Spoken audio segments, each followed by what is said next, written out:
دیکھو دنیا میں رب کائنات نے اچھے لوگ بھی رکھے ہیں اور نیگیٹو سوچ والے بھی رکھے ہیں جو منفی سوچتے ہیں۔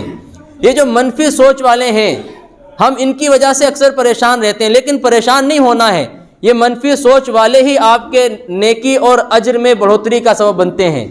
حضرت عمر بن خطاب رضی اللہ تعالیٰ عنہ کے دور حکومت میں مال غنیمت تقسیم ہوا، اس میں ایک ایک چادر سب کے حصے میں آئی، تو حضرت عمر بن خطاب رضی اللہ تعالیٰ عنہ نے اس چادر کا جوڑا بنایا اور خطبہ دینے کے لیے جمعے کے دن ممبر پہ کھڑے ہو گئے۔ امیر المومنین ہیں، خطبہ دینے کے لیے جب کھڑے ہوئے تو جسم پر جو جوڑا تھا وہ جوڑا دیکھ کر ایک صاحب کھڑے ہو گئے مجمع میں اور کہنے لگے عمر بن خطاب یہ جو جوڑا آپ پہنے ہوئے ہیں یا کہاں سے آپ کو ملا، آپ کہاں سے لائے، کہیں ایسا تو نہیں آپ نے قومی خزانے میں کوئی خیانت کر دی؟ تو عمر بن خطاب کہنے لگے کہ ایسا ہوا، مال غنیمت میں جو چادریں تقسیم ہوئی تھیں ان میں سے ایک چادر مجھے بھی ملی تھی، میں نے اس کا جوڑا بنوا لیا۔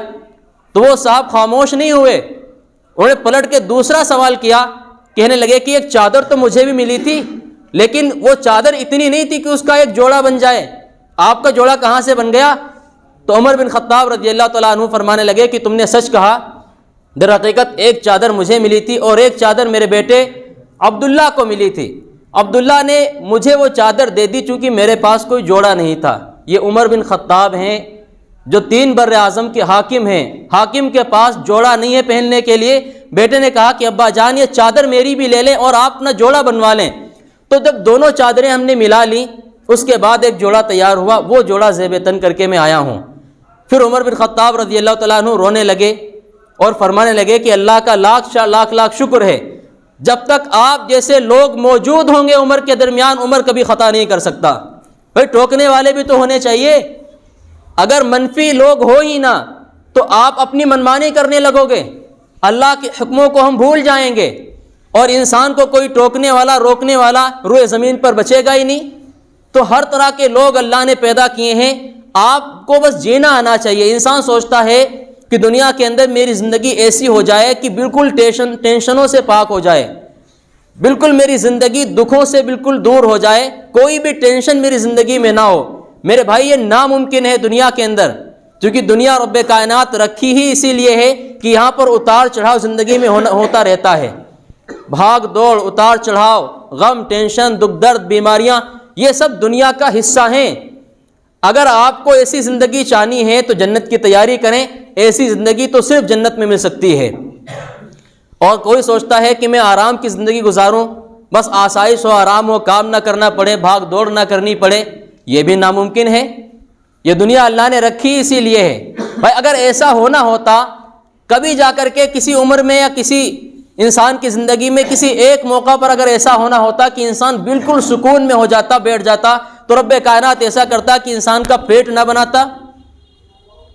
بھگاتا تو پیٹ ہی ہے، شکم کے واسطے کانٹوں پہ چلنا پڑتا ہے، تو یہ پیٹ ہی نہ بناتا۔ اللہ تعالیٰ نے پیٹ بنایا ہے، اس کا مطلب بھائی یہ بھگائے گا تمہیں، یہ دوڑائے گا، یہ گلی کی خاک چھنوائے گا۔ تو رب کائنات نے انسان کو بنایا ایسا ہے، کریٹر نے ڈیزائن ایسا کیا ہے انسان کو کہ انسان بھاگ دوڑ کبھی زندگی میں اس کی رک ہی نہیں سکتی۔ بھائی یہ زندگی بھاگنے دوڑنے کے لیے ہے، جتنا کام کرنا ہے کر لو اس دنیا کے اندر، جو زندگی اللہ نے دی ہے اس عرصے میں، اس کے درمیان میں جتنا بھاگ دوڑ کرنی ہے، جتنی محنت کرنی ہے دین کے لیے آپ کر لو، دنیا کے لیے جتنا کرنا ہے کر لو، بس یہی زندگی ہے۔ اسی زندگی کے بیس پر آخرت میں فیصلہ ہوگا جنت اور جہنم کا، کہ یہ جو زندگی دی تھی، جو تم گزار کر آئے ہو، اس زندگی کو پوری زندگی اٹھا کر انسان کی اس کو پرکھا جائے گا، جانچا جائے گا، اس میں اعمال دیکھے جائیں گے، پھر اسی مختصر سی زندگی کے اندر جو ہم نے کیا ہوگا اسی کی بیس پر ہمیں جنت اور جہنم ملے گا۔ وہ کسی نے بہت ہی خوبصورت بات کی ہے، زندگی کیا ہے دوستو؟ طلب، کشمکش، جستجو، جسے چین آ گیا اسے موت آ گئی، جسے راحت آ گئی سوچ لے کہ بس بیٹھ جاؤں خاموشی کے ساتھ، تو سمجھ لو کہ وہ مردہ ایک لاش ہے، ایک لاش کے مانند ہے، وہ زندہ نہیں ہے۔ پھر تو زندگی تو انسان کو بھگاتی ہی ہے۔ تو میں عرض یہ کر رہا تھا کہ نیگیٹو لوگ بھی اللہ نے دنیا کے اندر رکھے ہیں، وہ آپ کے اجر میں اضافے کا سبب بنتے ہیں، بس آپ کی سوچ جو ہے شریعت کے مطابق ہونی چاہیے، قرآن و حدیث کے مطابق اپنی سوچ کر لیں، اپنی فہم کو قرآن و حدیث کے مطابق ڈھال لیں، پھر دیکھیں کہ رب کائنات نے کیسے کیسے آپ کے لیے راستے ہموار کر کے رکھے ہوئے ہیں۔ تو پڑوسی اگر آپ کو گالی دے تو یوں سمجھ لیں اگر آپ روزانہ کی 10 نیکیاں کما رہے تھے تو آپ 1000 نیکیاں روزانہ کی کمانی شروع کر دیں گے. کیسے؟ برداشت کر کے. وہ گالی دے رہا ہے، اس کے ساتھ اچھا سلوک کر کے آپ کی نیکیاں جو ہے لاکھوں میں پہنچ جائیں گی، اور درگزر کر کے اسے. تو یہ جو اللہ تعالیٰ نے رشتے رکھے ہیں اور جو رب کائنات نے ہمارے اوپر حقوق رکھے ہیں ایک دوسرے کے، یہ حقوق ہمارے اعمال کو اتنا بلند کر دیتے ہیں. بھائی ہم اگر دنیا کے اندر اعمال کریں کتنے کر لیں گے؟ آپ دن بھر روزہ رکھیں، رات بھر تہجد پڑھیں، کتنا کر لیں گے آپ؟ یہ اعمال آپ کو کبھی بھی جو ہے بہت ہی زیادہ بلندی پر نہیں پہنچا سکتے، کتنے کر لیں. کچھ اعمال ایسے ہوتے ہیں جسے یوں سمجھ لو آپ کو ایک بونس مل گیا، آپ کو ایکسٹرا چانس مل گیا. آپ نے ایک بہت مشہور حدیث شریف سنی ہوگی، رمضان کے موقع پر وہ حدیث شریف میں نے سنائی بھی تھی کہ ایک صحابی کو اللہ کے نبی صلی اللہ علیہ وسلم نے جنت کی خوشخبری دی. وہ ایک دروازے سے داخل ہوئے، آپ علیہ الصلاۃ والسلام نے پہلے ہی فرما دیا کہ اس دروازے سے جنتی آ رہا ہے، پہلے ہی فرما دیا جنتی آ رہا ہے. تھوڑی دیر کے بعد ایک انصاری صحابی داخل ہوئے، ان کے ادھیڑ عمر کے، ان کے ہاتھ میں جوتا تھا اور داڑھی سے تازہ وضو کا پانی ٹپکتا ہوا. وہ اندر داخل ہوئے.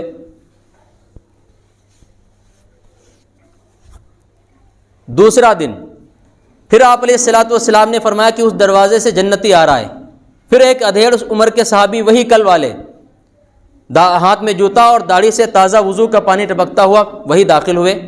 تیسرا دن اللہ کے نبی صلی اللہ علیہ وسلم مسجد نبوی میں بیٹھے ہوئے ہیں اور آپ کے ارد گرد صحابہ کرام کا مجمع بھی ہے. آپ نے فرمایا کہ اس دروازے سے جنتی آ رہا ہے.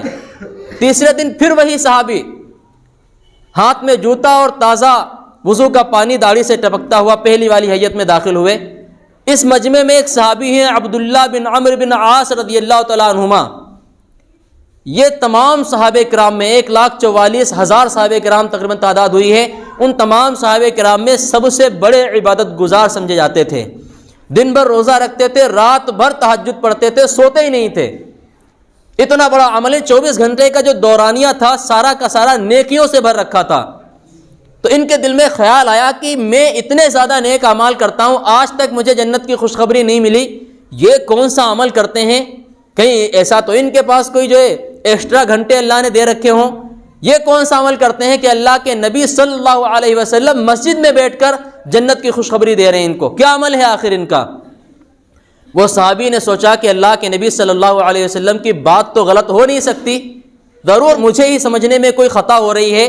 انہیں سوچا کہ ان کے ساتھ جاتا ہوں، ان کے پاس ٹھہر کر دیکھتا ہوں، ذرا پتہ لگاؤں گا کہ وہ کون سا نیک عمل ہے جس کی وجہ سے ایکسٹرا ان کو نیکیاں اللہ تعالیٰ نے عطا کر دی ہیں. تو ان صحابی کے پیچھے پیچھے ان کے گھر تک پہنچے. کہنے لگے کہ چچا جان کیا میں آپ کے گھر پہ رہ سکتا ہوں 2-3 دن کے لیے؟ انہوں نے کہا بیٹے اپنے گھر ہے، آ جاؤ رہنے کے لیے. 2-3 دن کے لیے انہوں نے اجازت دے دی. پہلے دن جب سوئے ہیں رات کو عشاء پڑھنے کے بعد، تو یہ سوئے نہیں رات بھر. حضرت عبداللہ بن عمرو بن عاص رضی اللہ تعالیٰ عنہما چادر کی اور سے دیکھتے رہے کہ دیکھو کیا عمل کرتے ہیں یہ، جس کی بنا پر جنت کی خوشخبری اللہ نے دنیا میں ان کو عطا کر دی. تو رات بھر جاگتے رہے. وہ صاحب جو عشاء پڑھ کے سوئے ہیں تو فجر کی اذان پہ اٹھے، 2 رکعت تہجد بھی اٹھ کے نہیں پڑھی. اب یہ حیران ہو گئے، کہنے لگے کہ بھائی جنت کی خوشخبری 3 دن لگاتار اللہ کے نبی صلی اللہ علیہ وسلم نے دی اور اس بندے نے تو 2 رکعت تہجد کی بھی نہیں پڑھے. کیا عمل ہے؟ ہو سکتا ہے میرے دیکھنے میں خطا ہوئی ہو، کل پھر میں اسی طرح دیکھوں گا. دوسرا دن پھر یہ صحابی جو ہے چادر کی اور سے دیکھتے رہے کہ دیکھوں کیا عمل کرتے ہیں. وہ صاحب آئے اور عشاء کی نماز پڑھ کے بس فرائض پڑھتے تھے. 5 وقتہ جو فرائض ہیں اگر یہ کوئی چھوڑے گا تو پھر گناہ پڑے گا. تو فرض نمازیں پڑھتے تھے، فرض روزے رکھتے تھے، جو فرض زکوٰۃ ہے وہ ادا کرتے تھے. وہ فرض نماز عشاء کی پڑھ کے آیا، جو سوئے ہیں تو پھر فجر کی اذان پہ اٹھے. یہ پوری رات دیکھتے رہے، کوئی ایکٹیویٹی ان کے اندر نہیں آئی. اب جب یہ چیز مطلب انہوں نے دیکھی تو کہنے لگے کہ ہو سکتا ہے طبیعت ناساز ہو. تیسرے دن پھر جاگ کر ساری رات دیکھتے رہے. وہ صحابی آئے عشاء کی نماز پڑھ کے اور دعا پڑھی سونے سے پہلے کہ اللہم بسمک اموت واحیا، اور جو سوئے ہیں تو جا کے فجر کی اذان پہ اٹھے. اب یہ کہنے لگے کہ بھائی عمل تو مجھے دکھا نہیں. چچا جان سے کہنے لگے کہ چچا جان میں ایسے ہی آپ کے پاس آیا تھا، دراصل بات یہ تھی کہ اللہ کے نبی صلی اللہ علیہ وسلم نے آپ کو جنت کی خوشخبری 3 دن لگاتار دی، تو میں عمل دیکھنا چاہ رہا تھا، ورنہ اور کوئی مقصد نہیں تھا آپ کے یہاں ٹھہرنے کا. آپ مجھے بتا دیں، میں تو دیکھ نہیں سکا وہ کیا عمل ہے جو آپ کرتے ہیں۔ وہ صحابی کہنے لگے کہ بیٹا جو کچھ بھی تم نے دیکھا ہے 24 گھنٹے کے دورانیے بس یہی ہے، اس کے علاوہ میرا کوئی نیک عمل نہیں ہے۔ تو صحابی حیران رہ گئے، کہنے لگے کہ اللہ کے نبی کا فرمان ہے، ضرور کوئی عمل تو ہوگا، میرے ہی سمجھنے میں خطا ہو رہی۔ تو بہرحال وہ مایوس ہو کے چل دیے۔ ابھی دروازے تک پہنچے تھے کہ ان صاحب نے پیچھے سے آواز لگائی کہ بھتیجے ادھر آؤ۔ وہ پلٹے آئے، کہنے لگے کہ ایک بات مجھے یاد آتی ہے جو میں روز کرتا ہوں، روزانہ۔ وہ صحابی کہنے لگے مجھے ضرور بتائیں کہ وہ کیا کام ہے۔ کہنے لگے کہ جس نے بھی میرا دل دکھایا ہوتا ہے، جس نے مجھے پریشان کیا ہوتا ہے اپنی زبان سے، اپنے ہاتھ سے، یا اپنے کلام سے، اپنے کسی بھی کام سے، پڑوسی ہو، رشتہ دار ہوں، کتنے بھی لوگ ہوں، کوئی بھی ہوں، جنہوں نے مجھے تکلیف دی ہوتی ہے، رات کو جب میں سوتا ہوں تو بس اتنا عمل کر لیتا ہوں کہ میں کہتا ہوں کہ یا اللہ میں نے ان سب کو معاف کیا جس نے میرا حق مارا یا جس نے مجھے تکلیف دی ہے۔ اور جب صبح اٹھتا ہوں تو سب کو معاف کر کے اٹھتا ہوں، سب کو معاف کرنے کے بعد ہی اپنے کام شروع کرتا ہوں کہ اللہ میں نے ان سب کو معاف کیا جس نے مجھے تکلیف دی، ستایا، میرا حق مارا، میرے پیسے مارے، ان سب کو معاف کرنے کے بعد اپنا کام شروع کرتا ہوں۔ تو یہ صحابی عبداللہ بن عمرو بن عاص اچھل پڑے خوشی سے، کہنے لگے ہاذا ہوا، یہی تو وہ عمل ہے جو میں نہیں کر سکا، آپ نے کر لیا تو آپ کو اللہ تعالیٰ نے دنیا میں ہی جنت کی خوشخبری عطا کر دی۔ اچھا آپ مجھے بتائیں کہ یہ درجہ اور مقام، جنت کی خوشخبری دنیا میں کس عمل کی بنا پر ملی؟ جتنے بھی نیگیٹو چیزیں تھیں، جتنی بھی نیگیٹیوٹی تھی، جتنی بھی پریشانیاں تھیں، لوگوں نے ستایا، پریشان کیا، پیسے مار لیے، نہیں دے رہے، ان سب کو معاف کرنے کے بعد ہی یہ درجہ مقام ملا ہے، عبادات سے نہیں ملا، ورنہ عبادت تو سب سے بڑی عبداللہ بن عمرو بن عاص کی تھی۔ خوشخبری ملنی ہوتی صرف عبادات سے تو ان کو مل جاتی۔ تو دنیا میں اللہ نے ہر طرح کے لوگ رکھے، آپ یہ نہ سمجھیں کہ محلے سے فلاں آدمی ختم ہو جائے، بڑا پریشان کرتا ہے تو سکون ہو جائے گا، نہیں میرے بھائیوں، ہو سکتا ہے کہ وہی آپ کے اجر اور آپ کی مغفرت کا ذریعہ بن جائے۔ اس لیے حالات کا سامنا کرنا سیکھیں، حالات سے بھاگا نہیں جاتا۔ آج بہت سے لوگ ایسے بھی ہیں، سوچتے ہیں کہ ملک ہندوستان میں پریشانیاں ہو رہی ہیں، ہمیں ستایا جا رہا ہے، تو ملک ہندوستان سے ہم باہر کہیں ایسی جگہ رہتے جہاں مسلم کنٹری ہوتی، ہمیں کوئی ستاتا نہیں، پریشان نہیں کرتا، تو ہم سکون میں رہتے۔ ایسا نہیں ہے، وہاں بھی حالات آئیں گے، حالات اللہ نے سب جگہ رکھے ہیں۔